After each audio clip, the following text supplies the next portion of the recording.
Comissão de Transportes discute aumento na tarifa do metrô. CCJ aprova projeto para valorizar experiência extra-classe na rede pública de ensino. Seminário debate importância da atividade física na terceira idade. E o Rio de Janeiro pode ter um programa para aumentar a segurança dentro dos ônibus. O Jornal da LERJ está começando agora.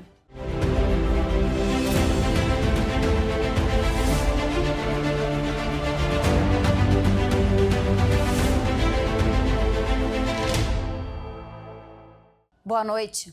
A Comissão de Transportes da LERJ realizou nesta quarta uma audiência pública para debater o aumento na tarifa do metrô prevista para o dia 12 de abril. A passagem vai passar dos atuais R$ 7,50 para R$ 7,90. Participaram da audiência integrantes do Governo do Estado, a Agência Reguladora de Serviços Públicos Concedidos de Transporte e representantes de movimentos sociais. Durante a audiência também foi debatida a mudança do índice de reajuste da tarifa, que se baseava no IGPM e passou a ter como referência o IPCA. Após uma representação feita pelo deputado professor Josemar, o Tribunal de Contas do Estado fez uma avaliação dos motivos da mudança num período em que justamente o atual índice ficou acima do índice anterior. Segundo o representante do TCE, já foram feitos os levantamentos e que o tribunal aguarda as justificativas da AGETRANSP, do Governo do Estado e do Metrô Rio. Após a resposta, nós faremos uma análise das manifestações e emitiremos mais um parecer, com relação ao mérito da representação, pela procedência ou não da representação. O Ministério Público de Contas também emitirá um parecer e então o processo será levado ao plenário para julgamento. A mera troca de um índice inflacionário dentro de um contrato de concessão, na visão do corpo técnico, não seria uma irregularidade. O que o corpo técnico se manifestou foi no sentido da forma, da circunstância que foi feita a mudança do índice de reajuste. O assessor-chefe de projetos de mobilidade da Secretaria Estadual de Transportes, Douglas Haddad, apresentou uma planilha em que mostra a evolução dos dois índices e, segundo ele, historicamente, o IGPM sempre esteve acima do IPCA. Disse que a mudança da taxa de referência para o índice de reajuste da passagem do metrô foi autorizada após a assinatura de um termo aditivo, mas não explicou por que houve a troca, uma vez que no período o índice atual estava acima do anterior. De acordo com ele, na época houve um aumento de inflação maior após a pandemia e um aumento do dólar, que pressionaram os índices de referência. O representante da AGETRANSP esclareceu que a agência acompanhou todo o trâmite. O IGPM ele tinha sim realmente demonstrado historicamente um percentual menor, mas devido à cesta de índice que compõe o IGPM e depois pós-pandemia, ele explodiu, Isso foi um fato que ocorreu provocado principalmente pela parte de custos médicos, que é relacionado a esse índice, e provocou esse impacto muito grande na correção do contrato que era em cima do IGPM. Então, assim, a CETRAN procurou, junto com a agência de discussão, um índice melhor para poder corrigir o contrato. Claro que, assim, não tinha como você prever o comportamento de um índice de IPCA após essa alteração. O deputado professor Josemar, que presidiu a audiência, disse que vai solicitar que tanto a Secretaria de Transporte quanto o Metrô Rio repassem dados do faturamento da concessionária e o valor patrimonial que não estão disponibilizados em portais da transparência. O deputado criticou a forma como o Metrô Rio vem reajustando as tarifas, que ele considera muito acima do recomendado pelo TCE. Nossa audiência pública ela visa discutir e ser um ponto de partida para a redução da tarifa do metrô. Como se não bastasse a passagem que é R$ 7,50 deveria ser R$ 5,80, ela agora vai aumentar para R$ 7,90. Violando o estado do Rio de Janeiro, mas também violando a população carioca e fluminense que paga uma tarifa muito mais cara. A presidente do Observatório dos Trens, Rafaela Albergaria, não apenas criticou o valor atual da passagem do metrô, como disse que é preciso criar uma tarifa social muito menor para os trabalhadores que ganham apenas um salário mínimo. Quando a gente faz o cálculo do que é 6%, considerando que a média salarial do trabalhador fluminense é um salário mínimo, 1.518, a passagem, considerando os 26 dias úteis, que é a média trabalhada por um trabalhador, tanto na formalidade quanto na informalidade, isso dá uma passagem, um deslocamento de R$ 1,75. Significa o quê? Que o bilhete único deveria custar R$ 1,75, porque para o trabalhador na formalidade, ele é comprometido com R$ 1,75, que corresponde aos 6%. Quando a gente olha para a tarifa social de R$ 5,00, ela ainda é muito superior ao que está definido em relação à população e à parcela da população que tem proteção. Os R$ 5,00 corresponde, se a gente considerar os mesmos 26 dias úteis, uma escala 6/1, e se a gente considerar 2 deslocamentos apenas para ir chegar no trabalho, e tem aí um adendo, porque a gente sabe que ninguém consegue se deslocar na cidade do Rio só com um modal, então a gente precisa pegar 2, 3 modais para se deslocar, isso dá 17,12%. Então isso não é uma política de tarifa social, porque quem está sem proteção ainda é taxado muito superior a quem tem proteção. O Rio de Janeiro pode ter um programa de valorização da experiência extraclasse nas instituições de ensino da rede pública da educação básica. O projeto de lei do deputado Carlos Mink recebeu parecer favorável na Comissão de Constituição e Justiça. De acordo com o parlamentar, o objetivo da proposta é incentivar as atividades extraescolares de acesso à ciência, à cultura e ao esporte, por exemplo, e complementar o trabalho realizado em aula. Essas experiências extraclasse, a gente está falando de cultura, de informática, de idiomas, isso tudo a caminho do tempo integral, onde vamos ter mais horas, né, pegando a velha experiência do CIEP, tão boa, né, que dá mais horas de sociabilidade. Isso, no passado, era considerado uma coisa menor.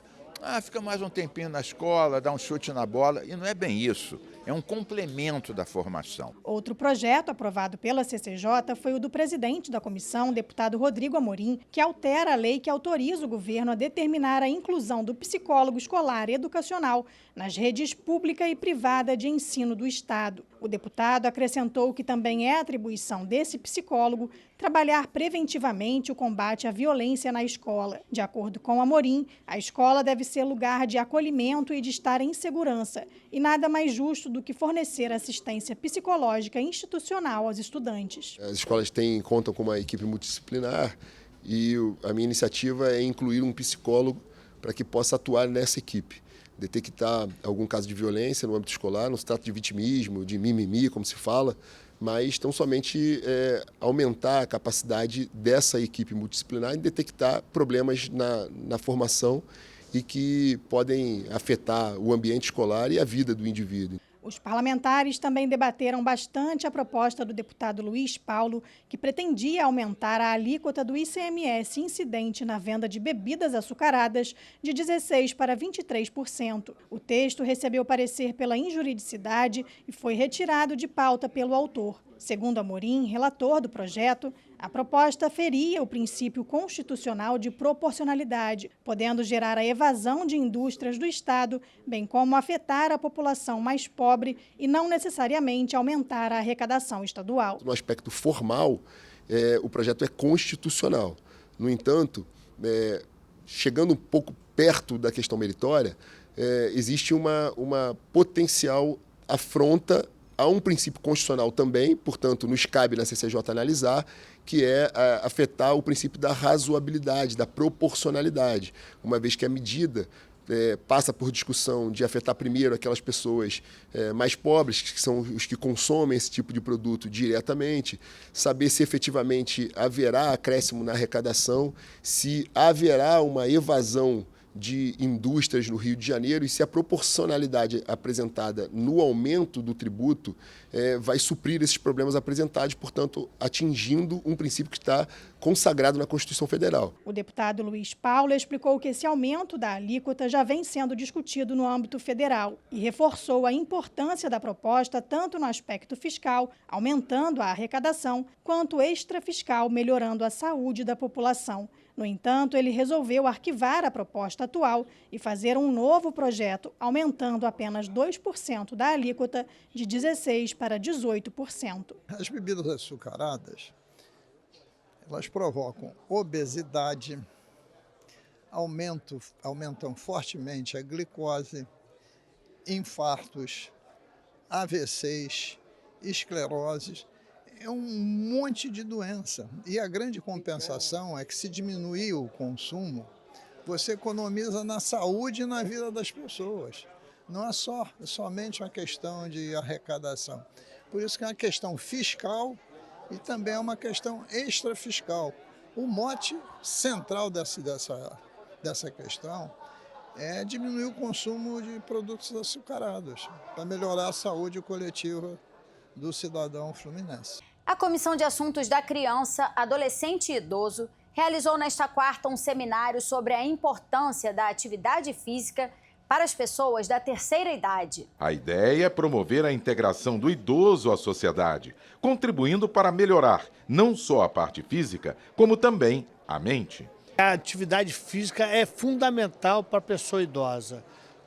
Eles fazendo as atividades, principalmente em grupo, aumenta a expectativa de vida, melhora a qualidade de vida, tem mais interação, mais inclusão. Então a gente recomenda que as pessoas idosas façam atividades físicas em grupo com profissionais de educação física. A atividade física traz impacto positivo na saúde mental, redução dos sintomas de depressão e ansiedade, previne doenças do coração, diabetes, obesidade e alguns tipos de câncer. Esses dados foram trazidos pela médica neurologista e geriatra Vilma Duarte Câmara. Hoje, a atividade física é considerada como tratamento. Eu, por exemplo, coloco no final da minha folha de receita, com letra de imprensa, atividade física. Então, ela entra nos receituários. A atividade física é fundamental para qualquer idade. E para o idoso, principalmente, porque ele vai integrar esse idoso socialmente, se for principalmente em grupo, e principalmente vai evitar fazer prevenção de várias doenças crônicas degenerativas.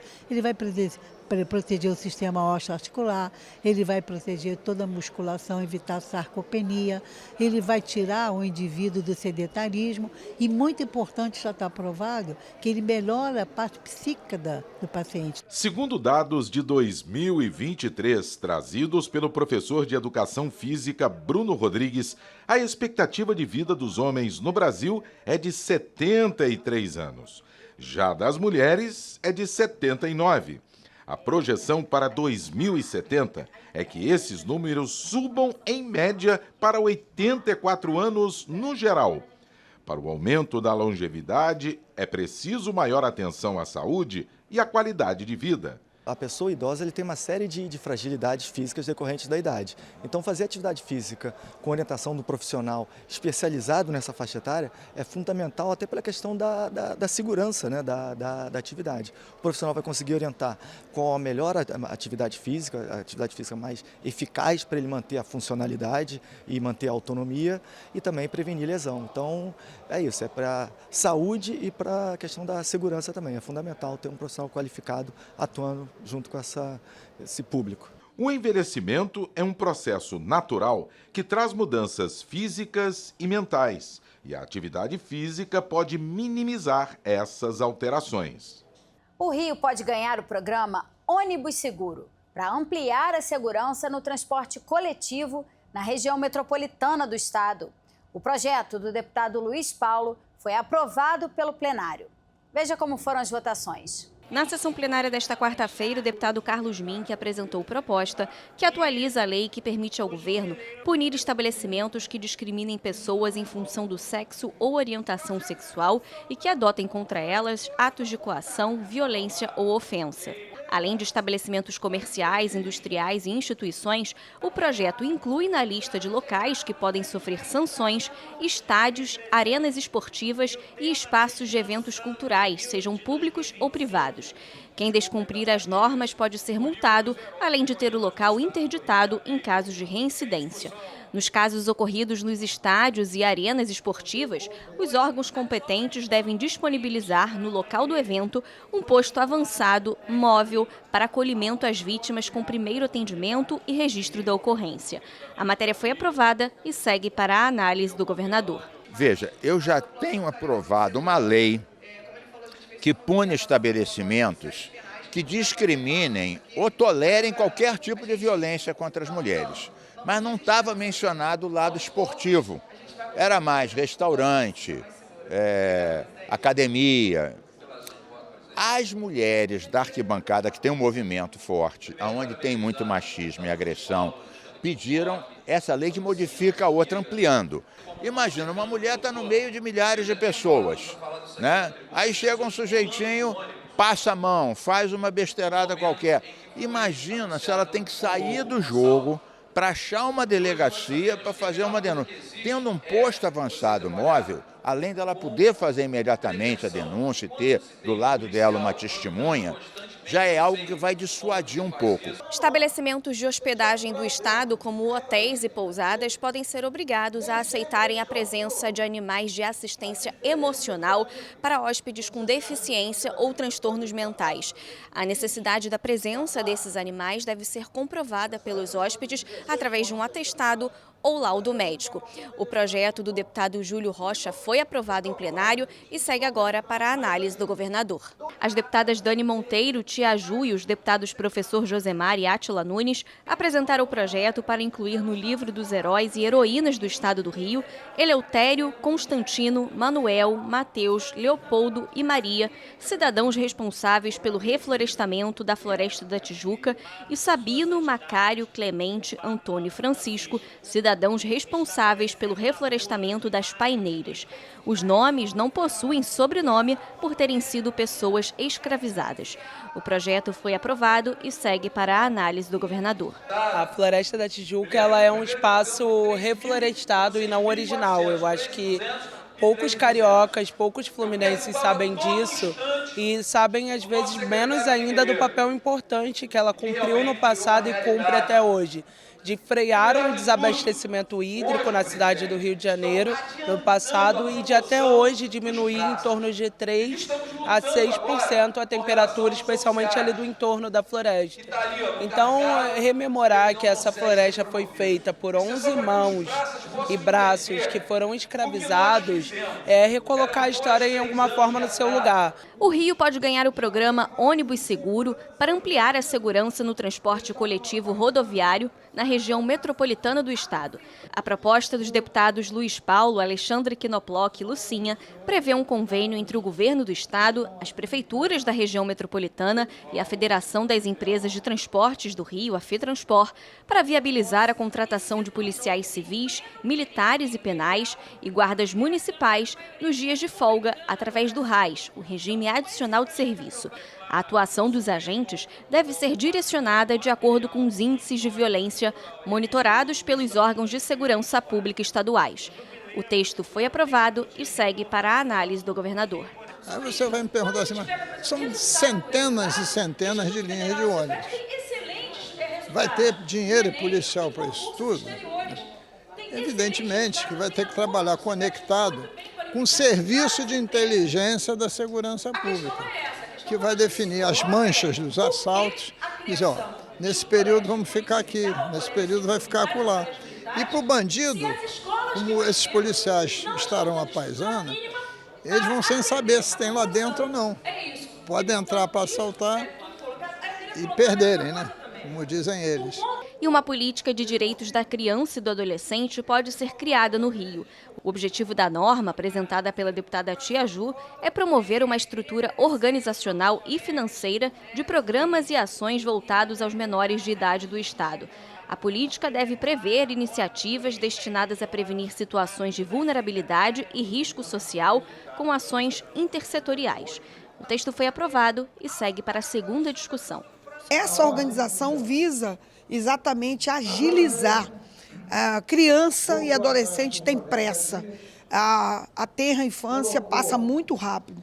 Então, se as políticas estiverem todas organizadas em um só programa, a agilidade da execução será muito mais rápida e a praticidade também para a execução. A gente sabe que a criança e o adolescente está preconizado na Constituição Federal e no ECA, reafirmado, como prioridade absoluta, mas com a descentralização das ações, eles vão ficando sempre a posteriori.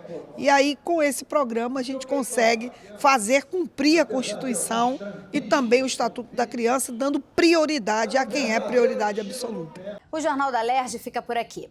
Você pode acompanhar a programação pelo nosso YouTube e pelas redes sociais. TV Alerj, o canal do povo. Uma boa noite para você e até amanhã.